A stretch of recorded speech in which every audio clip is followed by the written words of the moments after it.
Reverend Jackson Podcast. How are you guys doing today? I got a great conversation for you guys. And, on my channel, I have reacted and reviewed a lot of books, audio books, books that I've read, a lot of books that I've purchased. And on this episode specifically, I'm introducing a show that me and this brother is about to do that I think will be very informational.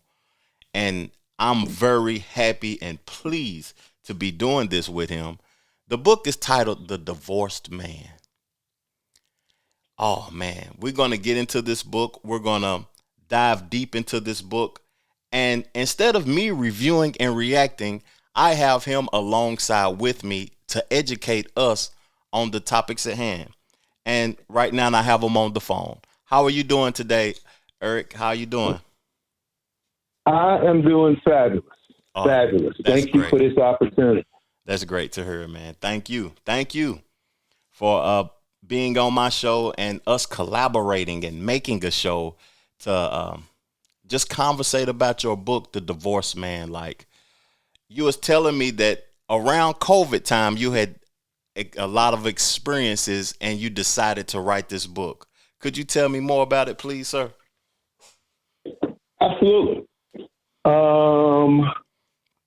Somewhere around after I finished my doctoral program and I finished my work, finished my writing, I had a dissertation about another passion I have, which is education.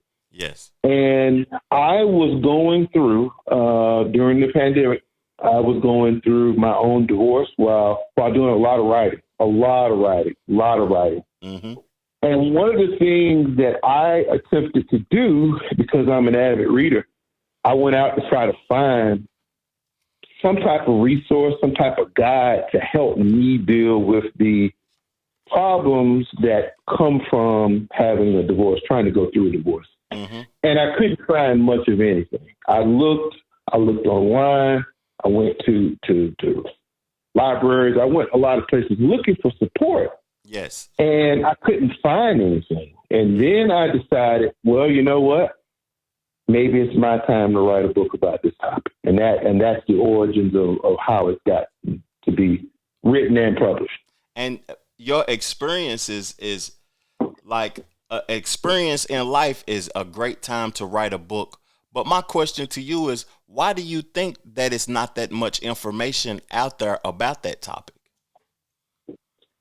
Well, the rabbit hole that I went down has produced a lot of findings, and I have discovered that the whole divorce industry, and I use that word carefully but yet accurately, the divorce industry in America is an industry that is defined by women, laws written to support women. Mm-hmm.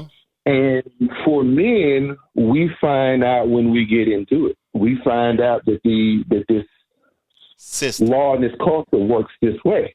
Yes. So I didn't find a lot of support. I didn't find a lot of, and the things I did find were all written from females. It was all written from a female perspective. Yeah. Which wasn't working for me. Wow. That's interesting, but I could see how that could be, because when men go through an experience like that, it's not something that you want to speak on to the masses of people on normally. But I commend you, and I'm thankful to be able to converse with you about this topic, because like when you finished this book, like, what was the reaction from the people that read your book? Well, that you received. Yes, sir. To give you a quick feedback on that one, I started writing that book. I was done in about a year and a half. It took me about a year and a half to write. When I finished, something inside of me said it's not quite done yet. And I know that, that's part of me trying to strive for perfection, which doesn't exist. But there was a standard there that I felt like I didn't hit. Yeah. I researched and did about another 6 months of writing. And then when I put it out, I released it in August of 2024. I build it up to friends, family members, and the reaction was interesting. It was interesting. I was not prepared for the reaction. That's I can't wait to get my hands on it. I can't wait to we do what we're gonna do with the book, because we're gonna go chapter by chapter and we're gonna have a conversation about the book, and I'm excited about it. But like my thoughts also is that from people's reaction, Yeah. was it more males or females that you received the reaction from the book, if I may ask you that?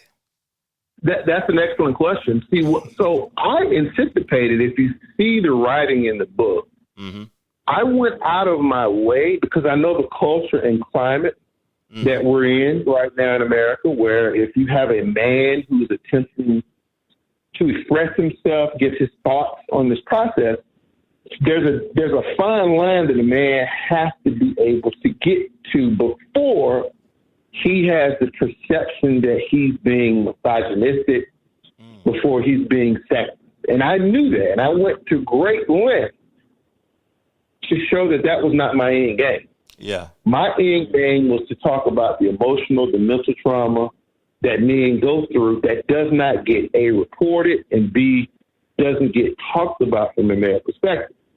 So what happened was my females, my family members, friends, coworkers, they got the book, they read it, they gave me feedback. They were shocked to hear some of the things I talked about. Yes. My male colleagues will not give you any feedback on the book. I wonder why that is, though. The book is specifically for men. The book is not for women. Women can benefit from it. But the book is specifically for men. I have yet to receive feedback from some of my counterparts who I know have a copy. They went online and purchased the book. And I think it's designed specifically for men because they go through some different emotional trauma that women don't go through. When I purchased the book, also I seen the reviews and the reactions, and you had quite a few, and they was all females. When I come to think about it, it was all females. But you said something in there that really caught my attention, because I wonder why females are so more interested in relationships and marriage topics than men, because you said mental trauma in a relationship or in a marriage. Doesn't say that. Yeah, mental trauma. I did say that. And I never experienced that, but I could see how that is possible. Could you educate me on mental trauma? Because I think it's like, if I assume something, I would say it's like, if you know you're doing something right, or you assume or you think that you're doing something right, but in the law's eyes and in the relationship world's eyes, you're doing something wrong. In our that is absolutely correct. Ooh. That is absolutely correct, and you just hit one of those past traumas. One of the things that gets often overlooked is relationships are difficult. My book is not trying to assess blame. I'm not interested in the blame. What I'm interested in is the data that suggests all men who have gone through a divorce, regardless of their race, gender, creed, color, location, economics, whatever, they all go through the same thing. Yeah, I'll talk about that. I'll talk about that shortly. But one of the traumas that gets overlooked is when a woman asks a man to leave out of the home that he has been conditioned to and expected to defend. Yes. Wow. So when something goes bump in the night, yeah, and you're sitting there with your lovely bride, with your wife, and you hear noise, And you all are saying, I guess we need to go investigate what's going on downstairs. Mm-hmm. She is expecting for you to get up and go down to investigate. Yes, sir. That's part of the responsibility of being a man in America. Mm-hmm. On the other hand, when she has the expectation that she can ask you to leave this home because the relationship is not sound, because she has this unspoken power to do that, wow, that creates trauma. I can imagine, because That creates trauma. The home that I've fixed the roof, I've cut the grass, I paid the taxes, the property taxes. Yes. This is our safe haven. I've made sure that you was comfortable here and had alarm systems and your car clean and you got everything you need. And now, by law, I have to go. Oh, by cultural expectation. Cultural expectation. Cultural expectation. So explain that, because I was thinking it was by law. Cultural expectation. No, sir. It is called cultural by expectation. Okay. The cultural expectation in the United States of America, if a relationship is not working properly, where's the point where there is going to be a separation? It happens far too many times in this country. There is a cultural expectation for the man to vacate the home and leave everything that he's ever obtained in that home there, except the things that she don't want no more. He has the ability to have access to it, but the real trauma base, and again, you can go and you can talk about from a psychological perspective, when a man is expected to leave the home that he was also expected to defend, that creates trauma for that man.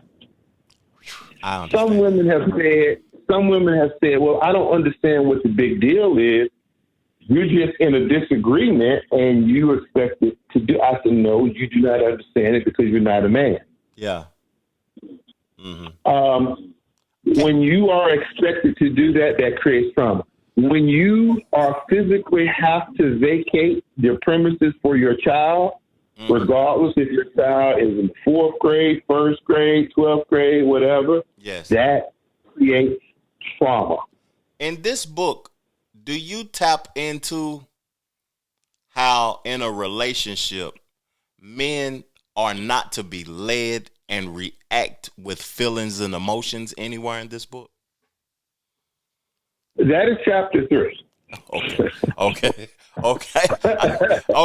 Let's keep the conversation moving. We're gonna get to that. I don't want to spoil it right now. Because what you just said is the keystone. It is the centerpiece. It is what you just hit on is the key for men to move forward.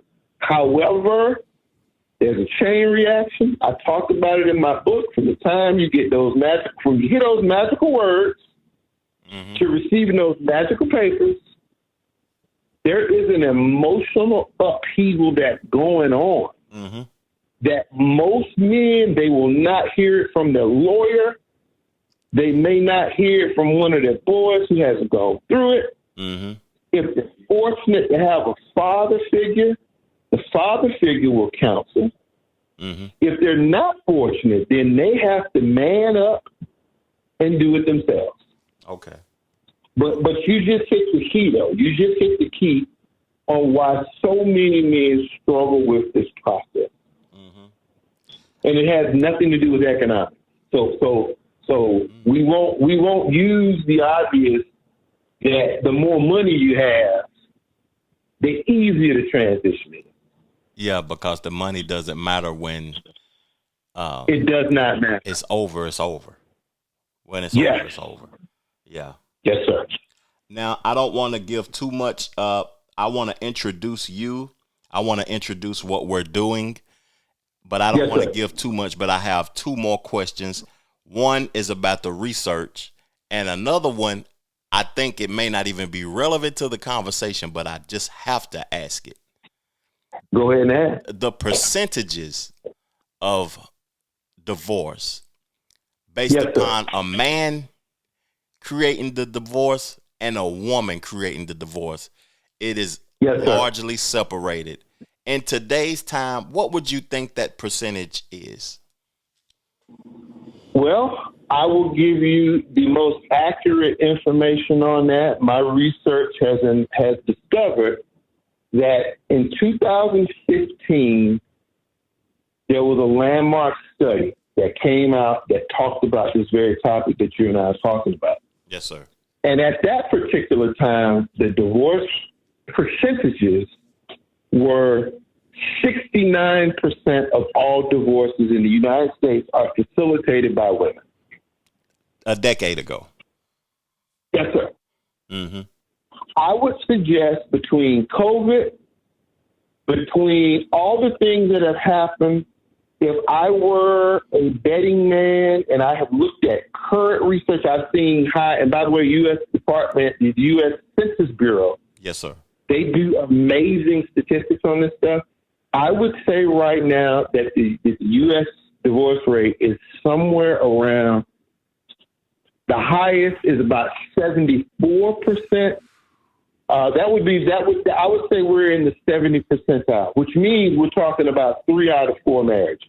You know, I don't want you to react to what I'm about to say, but to me, that is crazy when in totality in America it's way more women than men.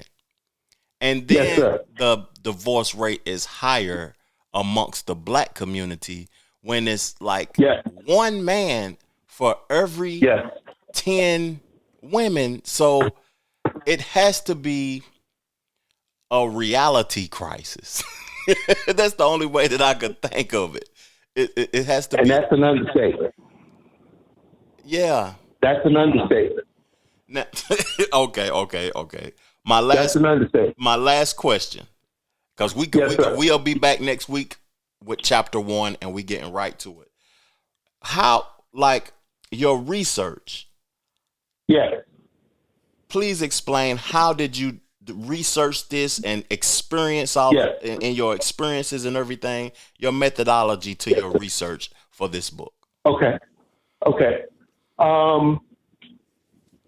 For people who do doctoral research, we have been taught and trained how to go get individuals. There's different websites, there's different social areas where people will say, hey, I need participants in this particular study.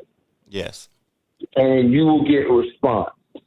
Well, one of the positive things about coming out of the pandemic, which I don't think you would get now, you had a lot of men who were at home, who were working remotely, or who lost their jobs. Yes, sir. So you had, or recently gone through a divorce. So I advertised within the social media areas, and I advertised, hey, I'm looking for the following. I'm looking for a man between the age of, I think I said 25 and 45, 25 and 55. Yes, sir. Been married 10 years of age, 10 years. I had a lot of parameters. Like, you just couldn't just say, hey, I want to do it. Then once I got their information, I sent them a consent form. Say, hey, I'm doing research. I'm not publishing this, but I do want to share it for my writings. I sent a consent form saying, anytime you do research, you have to get consent from the person. Yes, sir. Then I did what you and I are doing right now. I set up my 14 questions. My 14 questions were weighted in such a way where I was measuring reactions. I was measuring words. Interviewed them. Interview took about an hour. Took the transcript, coded it for words, and then started looking at some of the patterns that men talked about. So I interviewed about 64 guys. That took me about a year took me about a year and it took about 6 months to actually do the interviewing and getting the information and logging it. So that's how I did my research, just by phone interviews, asking the same 14 questions, taking it recorded, having them recorded, then transposing them. That's great. That's like extensive research. I assume that after you did the research, writing the book just flowed. It did, but I wasn't happy with it though. Because I'm always under the impression of bias. Mm-hmm. I'm always, well, you're a man, you went through something, so now you're just trying to muddy the water. No, that's not what I did. I wanted to make sure that my bias did not show in my work. Mm-hmm. And what I will say, again, I was shocked, and I'm still shocked today at the number of men who don't know each other, come from different backgrounds. How could they share the same feedback, how could they share similar experience, and they don't know each other? I find that fascinating. That is fascinating. That's real fascinating. I'm looking forward to this conversation. I appreciate your time, Doctor, and I'm just thankful that we're going on this journey together. And I want to know what the people think in the comment section. Let's further the discussion in the comment section. And I want to know what the people think, and I want to see the end result of what the people got from this conversation. And thank you for your time, sir. Absolutely. I've enjoyed the conversation. I appreciate you. Thanks. All right.